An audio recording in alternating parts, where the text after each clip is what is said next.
જાંપા બજાર ખાતે આવેલા વાઘેલા ચેમ્બર્સમાંથી માન દરવાજા ખાતે રહેતી શબાના સૈયદની મળેલી લાશ મામલે મૈદરપુરા પોલીસને સફળતા મળી હતી અને તેની હત્યા કરનાર પ્રેમીને ઝડપી પાડ્યો હતો.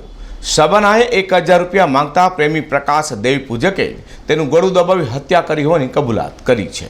મૈદરપુરા પોલીસ પાસેથી મળતી માહિતી મુજબ માન દરવાજાના વિસ્તારમાં રહેતી શબાના ગત 10મી જૂનના રોજ ઘરેથી કામ પર ગયા બાદ ગુમ થઈ જવા પામી હતી. તેની લાશ 20 દિવસ બાદ મૈદરપુરા પોલીસ મથકની હદમાં આવેલા જાંપા બજારના વાઘેલા ચેમ્બર્સના પાર્કિંગમાંથી મળી આવી હતી.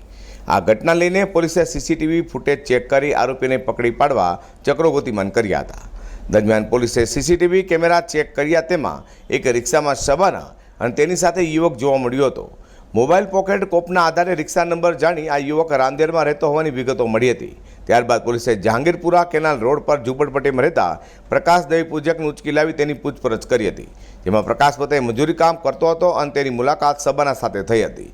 બંને વચ્ચે શારીરિક સંબંધો પણ બંધાયા હતા અને 10મી જૂનના રોજ શબાનાએ પ્રકાશને મળવા બોલાવ્યો હતો અને 1000 રૂપિયાની માંગણી કરી હતી. જોકે પ્રકાશ પાસે માત્ર 300 રૂપિયા જોવાથી તેને વધારે રૂપિયા આપવા ના પાડી હતી. તે બાબતે તેઓ વચ્ચે ઝઘડો થવા પામ્યો હતો, જેમાં પ્રકાશે તેને ફેંકતા માથામાં ઈજા થવા પામી હતી અને ત્યારબાદ પ્રકાશે જ ગળું દબાવી શબાનાની હત્યા કરી હતી. હાલ તો મૈદરપુરા પોલીસે તાત્કાલિક તપાસ હાથ ધરી આરોપીને ઝડપી પાડી સળિયા પાછળ ધકેલી દીધો છે. આ મામલે વધુ તપાસ મૈદરપુરા પોલીસે હાથ ધરી છે. Azhar Qureshi, return ફેન્ડ news.